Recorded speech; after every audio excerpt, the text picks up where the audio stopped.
O grande tema, indubitável, desde o dia de ontem, é o tema da guerra.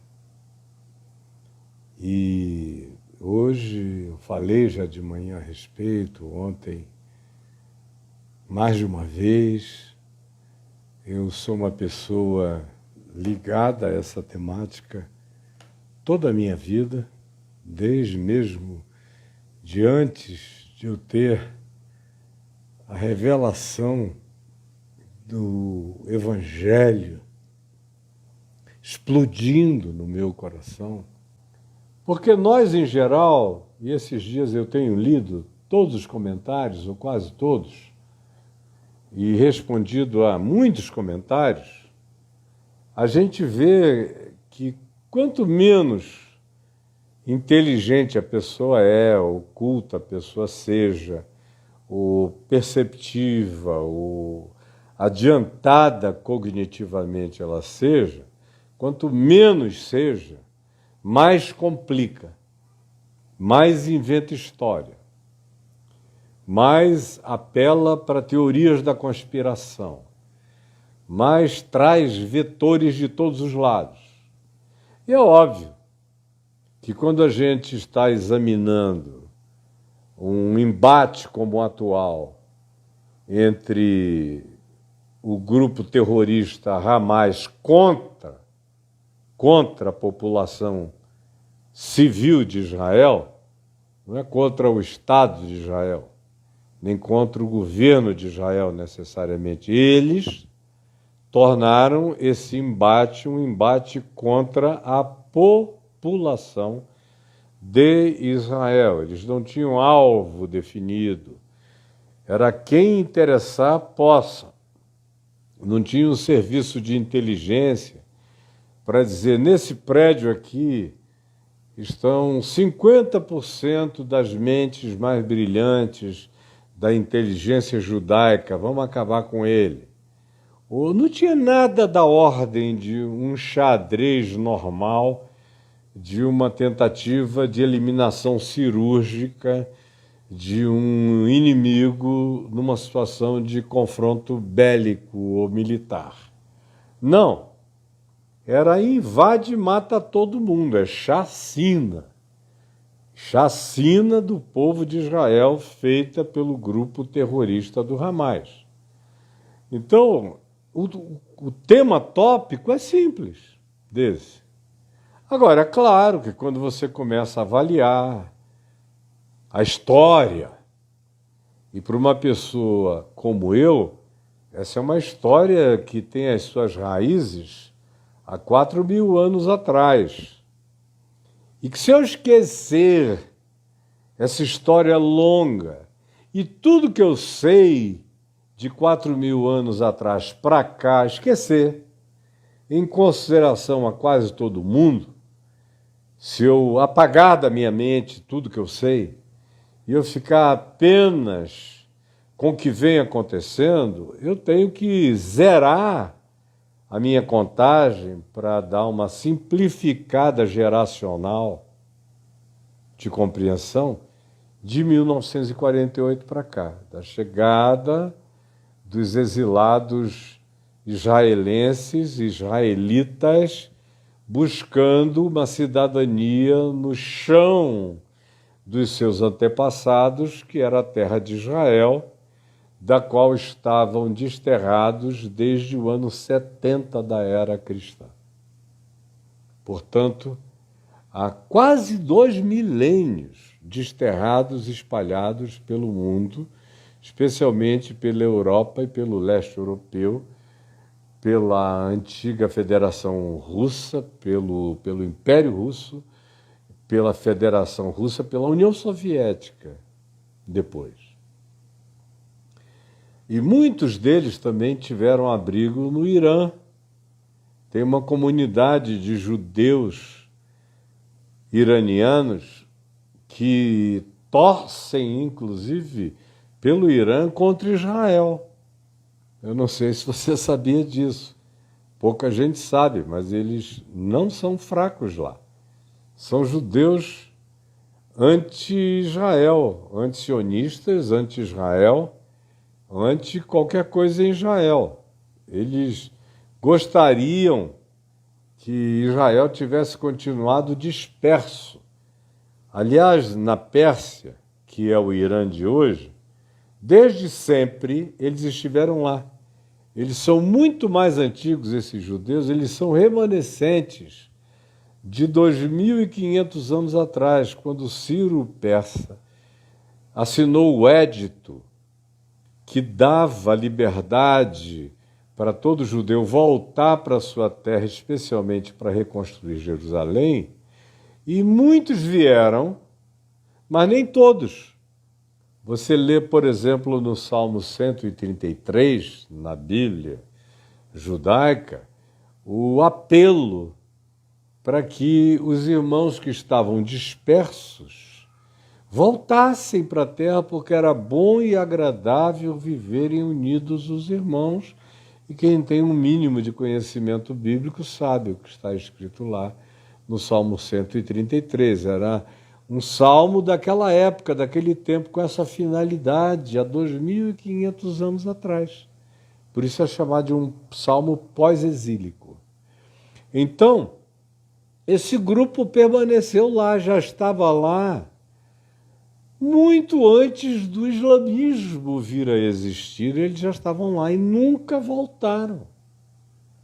E quando o Islã tomou conta da Pérsia, e aí depois de crescer como maioria, se tornou uma república islâmica e mudou o nome para Irã, que tinha sido mudado um pouco antes, mas o Irã passou a ser o nome característico dessa República Islâmica que está presente lá desde um tempo em que eu assistia todo dia pela televisão aquela realidade histórica de natureza praticamente bíblica, bem diante dos meus olhos. Então, quando você olha para o que está acontecendo agora, se for olhar para o que aconteceu nos últimos 2 dias, é uma análise simples. Foi um grupo terrorista atacando uma população civil. Ponto. Quando você vem desde tempos bíblicos, há muito tempo atrás, há 4.000 anos atrás, desde Abraão, aí a história é muito outra, ela vem para lá, mas ela tem uma linearidade psico-histórico-coletiva, fácil de acompanhar, para quem conhece bem a sequência histórica bíblica e extra-bíblica. Aí, se isso for complexo demais, você pega e tenta reduzir para quem não tem paciência para nada, para alguma coisa como eu tenho feito. O primeiro vídeo eu comecei há 4.000 anos atrás, no segundo eu já comecei de 1948 para cá. Depois da volta por causa do Holocausto, os israelitas procuravam um lugar de volta na terra de Israel, originalmente de Israel, nos últimos 4.000 anos.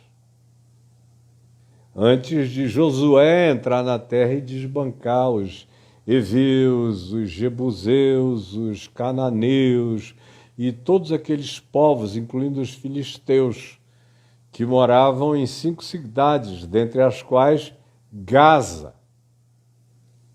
E aí tem uma quantidade enorme de histórias que eu tenho que guardar para mim ou para poucas pessoas, porque você não está nem aí na maioria das vezes. Eu me sinto jogando conversa fora.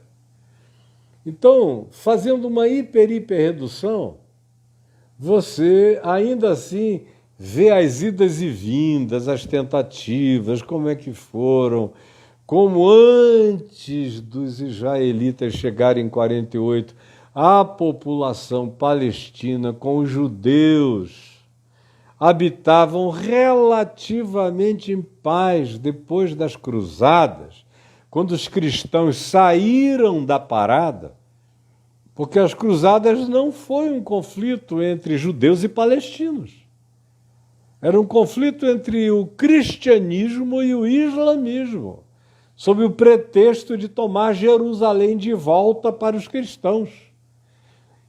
E era um pretexto papal, porque eles estavam querendo era garantir fidelidade e dízimo de nações europeias para finalizar alguns dos projetos, dentre os quais a construção da Basílica de São Pedro. Então, começar a Basílica e a juntar dinheiro e juntar principados e reinos em torno de uma causa católica desvanecente já à época e por volta do ano 1000, 1100. Então, as cruzadas foram perfeitas para dizer, olha lá um balão em Jerusalém, e todo mundo correr para lá. E dá no que deu. Mas os judeus e os muçulmanos viviam bem. Eu não sei se você sabia, mas todos os profetas e patriarcas judeus da Bíblia judaica eram hiper, super venerados por aqueles que eram os discípulos de Maomé, porque o Alcorão fala muito bem deles e diz que é para serem venerados. Inclusive Maria e, pasme, Jesus é a figura mais exaltada, a figura humana mais exaltada no Alcorão, que é a Bíblia islâmica. Mais do que Maomé. Ele é exaltado, as alusões a ele são messiânicas. Eles só não acreditam que Jesus é Deus, mas dentre os humanos, o próprio Maomé dizia que ninguém foi como Jesus. E mais, no Alcorão está escrito, Maomé disse, quando vocês tiverem dúvidas, consultem o povo do livro, se referindo aos judeus, não aos cristãos, aos judeus, o povo do livro, que eram os parentes antepassados diretos. Está lá no Alcorão. Eu já o li 4 vezes e gosto de pesquisá-lo. Então, mas não é coisa que a gente possa ficar falando porque o pessoal não aguenta. Aí você simplifica, vai simplificando, mas não o bastante. Agora, eu quero fazer a mais radical de todas as simplificações sobre o significado da guerra. Depois eu vou pedir ao Marcelo Cunha para recortar esses meus vídeos, porque eles estão muito longos e, embora estejam sendo muito vistos por milhares e milhares e muitos compartilhamentos, recortes vão mais longe. Então, o que eu quero fazer com você agora é uma hipersimplificação do significado da guerra. E não pense que eu sou simplista, porque eu sou tudo menos simplista. Eu tento ser objetivo porque eu não consigo me livrar daquela obsessão evangelizadora de fazer tudo mais simples para a compreensão da maior quantidade possível de pessoas. Mas eu podia complexificar isso infinitamente mais. Mas para quê? Para falar sozinho? Não, eu quero você. Então, numa super, hiper simplificação, buscando uma singularidade, como do Big Bang, uma teoria de tudo, como Einstein, só que agora aqui em relação à guerra, é o apóstolo Tiago, o irmão de Jesus, que faz essa hiper, super singularização do espírito da guerra em qualquer lugar, entre qualquer povo, etnia, nação, clã, grupo, indivíduos e partidos, ideologias, o que você queira.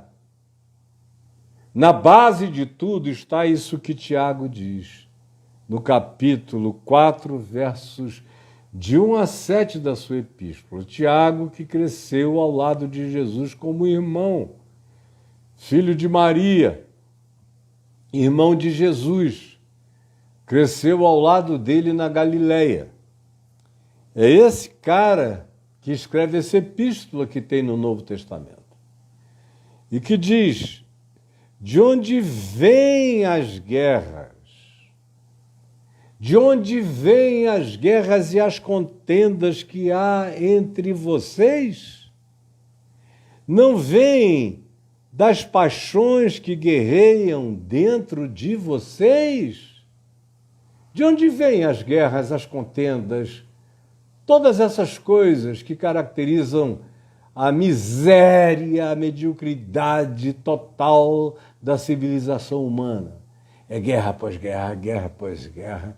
E quanto mais, tanto a gente amadureça no tempo civilizatório, mais guerreamos, mais nos revolvemos, mais nos debatemos, mais contendemos, mais brigamos, mais nos diferenciamos, mais legislamos, mais nos protegemos, mais impomos seguranças, porque mais aumenta o nosso medo uns dos outros, em todos os lugares, em todas as famílias da terra.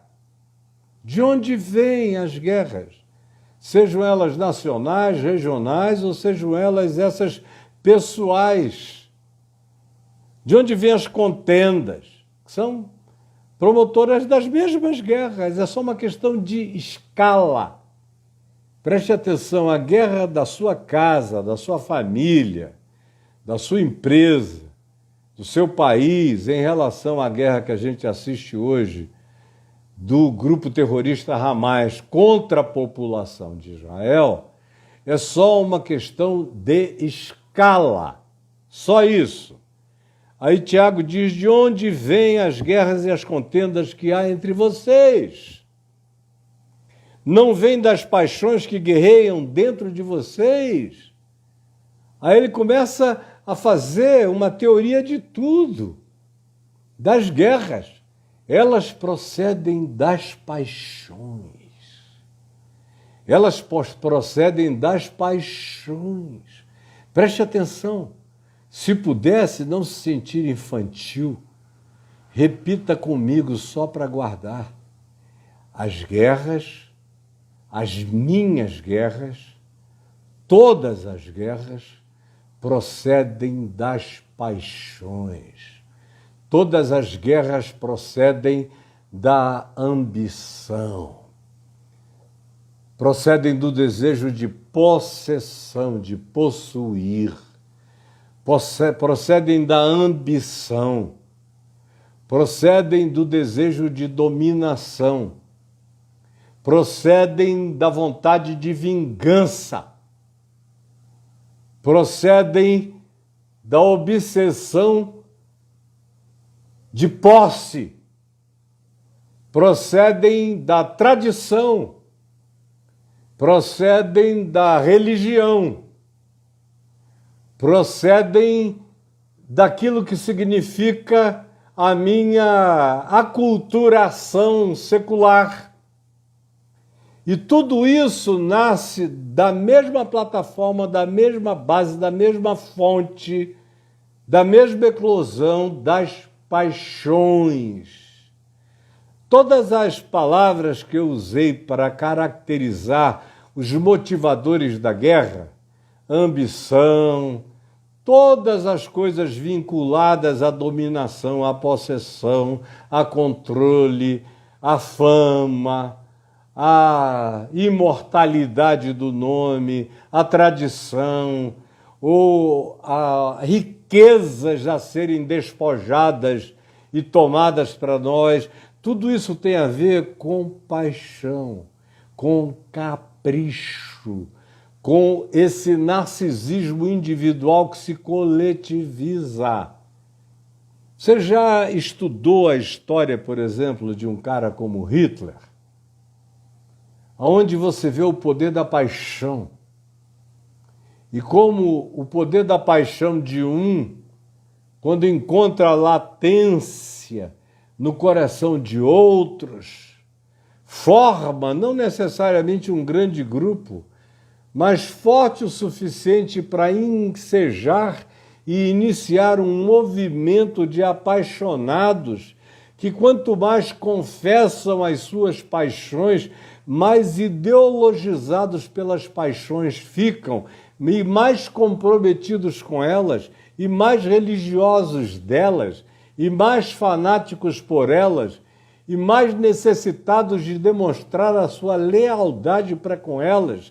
E, portanto, quanto mais compromisso apaixonado com a demonstração de um certo tipo de lealdade, de demonstração pública, mais o indivíduo vai ficando tarado, e quanto mais tarado por essa fixação ele se torna, dependendo do caminho que ele escolha, ele pode ir desde serial killer até um terrorista, como no Hamas.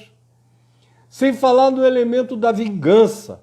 Mataram meu tio, meu tataravô, seja lá o que seja, eu vou vingar. Aí tem uma outra paixão, que é a paixão pela honra, a paixão pela tal da dignidade, a paixão pela lei do retorno, a paixão pelo nome, a paixão pelo chão, a paixão pela bandeira, a paixão pela pátria, a paixão. Quanto mais paixão, mais guerra.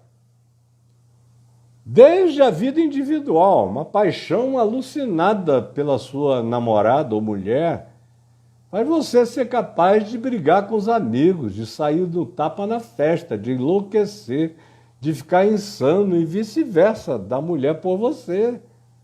A gente assiste todo dia cenas de feminicídio, é morte, é homicídio, é isso, é aquilo, aquilo outro. É paixão, apelidada de amor, que não tem nada a ver com amor. Ou a justiça, que é confundida com vingança.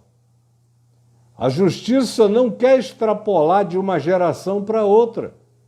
A justiça entende que se os pais comeram uvas verdes, não é o dente dos filhos que tem que ficar encardido, e não são os dentes dos filhos que precisam ser quebrados. A justiça entende isso. A paixão da vingança e a vingança da paixão? Não, jamais. Então, o diagnóstico de Tiago, que cresceu ao lado de Jesus, irmão de Jesus, por Maria, faz essa pergunta. Ele chega à teoria de tudo, do ponto de vista das guerras, das contendas, e diz: de onde vem? De onde nascem? Nascem das paixões que guerreiam. A guerra já está dentro de nós. Quando você se apaixona pela bandeira, pelo Estado, pela ideologia, pela política, pela tradição, pela religião, por qualquer forma de paixão, seja ela individual, seja ela grupal, seja ela de natureza agremiativa, seja ela religiosa, seja ela política, seja ela nacionalista, seja ela de que natureza seja, você vai entrar em guerra. Como aqui no Brasil, a gente quase teve uma guerra civil, por causa de paixão ideológica, que gera polarização e inimizade. Então, pelo amor de Deus, eu sei que você não tem cabeça para ouvir, para pensar, para entender, você é angustiado, tem uma coisa guerreando dentro de você o dia inteiro, é uma inquietação para lá e para cá, você fica aí vendo essas notícias e tomando partido e torcendo, quero mais sangue, tomara que Israel passe esses 7-1 ou esses 700 contra 400, tomara que empate e passe, fica você aí nessa guerra perversa da sua alma, porque a guerra te habita. Mesmo que você não esteja lá, você faz guerra onde você está o dia inteiro. Você faz guerra aqui, nessa internet o tempo todo, Tem gente que vai comentar a meu respeito só fazendo guerra, jogando dardos inflamados contra mim o tempo todo.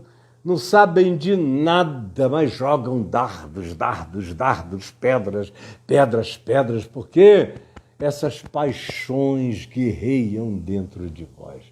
Porque você nunca foi pacificado, é por isso que você não sabe nem de onde vem tanta raiva dentro de você, tanta guerra. É por isso que você é um terrorista internetiano, que fica jogando bomba de palavras, de língua, de ódio, de malícia, de injúria, para todo lado. É um negócio horroroso, feio, e você participa disso pensando que os terroristas estão longe. Os terroristas estão aqui, a guerra está aqui, está dentro de você, meu filho. O diagnóstico é do Novo Testamento, é de Tiago, irmão de Jesus. Sim, vocês cobiçam, mas não têm nada. Matam e invejam, mas não conseguem obter o que desejam. Vocês vivem a lutar e fazer guerra e a competir. Não têm, porque não pedem. E quando pedem, quando oram, não recebem, porque pedem por motivos errados, interesseiros, egóticos, para usar nos prazeres, nos poderes, nas famas, nos sucessos de vocês. Adúlteros é a palavra usada para esse tipo de gente. É a palavra que Tiago usa. Adúlteros espiritualmente, adúlteros. Vocês não sabem que a amizade com os princípios do mundo, dos coaches que ficam torcendo pela guerra, é inimizade contra Deus? Vocês não sabem disso até hoje. Portanto, quem quer que quer ser amigo do mundo e dos princípios do mundo, como eu vi um coach de muitos hoje dizendo, prestem atenção no Elon Musk, peguem os códigos que ele diz para vocês aprenderem a ficar ricos. Já pensou? Quem quer ser amigo do mundo faz-se inimigo de Deus, vocês não sabem disso? Ou vocês acham que é sem razão que a Escritura diz que o Espírito Santo, que Deus faz habitar em nós, tem fortes ciúmes de nós?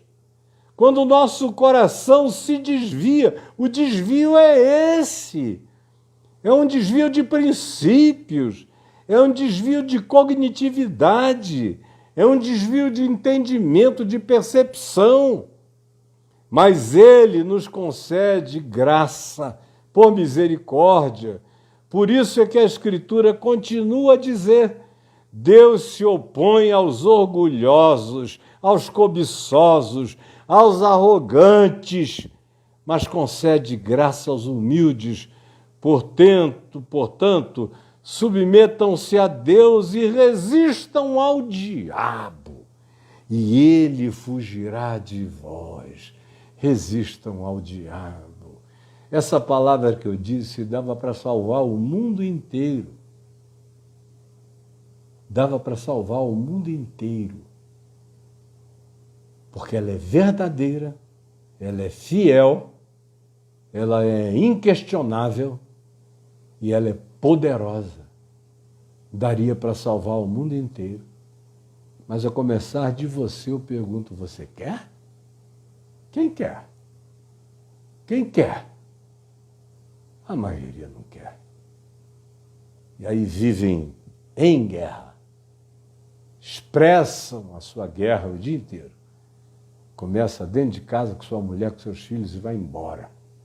E na hora de comentar o conflito entre terroristas atacando a população de um outro país, terroristas do Hamas, eu não vou nem dizer terroristas palestinos, porque no Hamas tem gente que nem palestina é.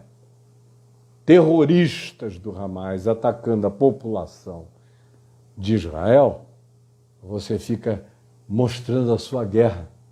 E eu aqui que leio os comentários fico vendo o estado de guerra de não pacificação na qual vocês vivem. Hoje de manhã eu estava conversando com o Alok, o DJ cujo pai está lá em Israel, e a gente tem trocado bastante, conversado, e ele estava dizendo, é impressionante como a internet, eu entro lá e fico com a minha alma toda arrebentada, porque Deus me deu um coração sensível, e eu fico vendo a loucura, a insanidade para todo lado, dá uma tristeza que eu só consigo, às vezes, me comover e derramar lágrimas de ver tanta ignorância. Como alguém aqui, eu estou falando uma coisa tão séria, aí alguém chega numa idiotice, é o tal de Ed M. Leão. Ed M. Leão, quem é você, Ed M. Leão? Escreve aqui, olha, desculpa, Ed M. Leão, você pediu, e eu te darei na dose do que você escreveu. Ed M. Leão, Lula 13, Lula 13, Lula 13, Lula 13, Lula 13, Lula 13, Lula 13, Lula 13, e muito mais é o tamanho da recorrência, da sua loucura, da sua repetição, da sua tara, da sua obsessão, do seu ódio, da sua polarização, da sua raiva, seja lá do que seja, que você nem sabe o que é, porque você não sabe nem quem você próprio seja. É de leão. É de leão. É de hiena, filho. É de hiena. Muda teu nome aqui na internet. É de hiena. Porque os leões não merecem essa identificação com você. Ou bota para Ed M. Peçonha, Ed M. Víbora, Ed M. qualquer coisa que caracterize melhor a guerra que existe em você. E que Deus tenha misericórdia de ti, Ed M. whatever, sei lá o que é. E que Deus nos abençoe e que a gente não abra espaço no coração para esse tipo de guerra de qualquer natureza. O Ed só está recebendo da minha parte uma lição de pedagogia, porque milhares de pessoas vão te ver aqui, Ed Leão. Você escreveu publicamente, você está tendo o retorno da sua própria insanidade. Que Deus nos salve dessas loucuras. Pelo amor de Deus, caia em si. Não se entregue a isto. E saiba de onde provêm as guerras. As contendas, elas nascem das paixões, das obsessões, das ideologizações, das torcidas organizadas, das ambições, da avidez pelo poder, ou pela vontade da vingança, na pseudo-honra da vingança, na pseudo-dignidade da vingança, do retorno, do olho por olho, dente por dente. Vá fazendo isso até todo mundo ficar cego e banguelo. E que o Senhor guarde aqui a todos os filhos da paz. E eu repito o que Jesus disse, que haja paz nesse meio ambiente, nesse bioma dos que estão aqui comigo na internet. E se houver algum filho da paz, que a minha paz seja sobre você. Quanto a todos os que não são filhos da paz que estão aqui, que a minha paz volte sobre mim e sobre a minha casa. Em nome de Jesus. Amém e amém.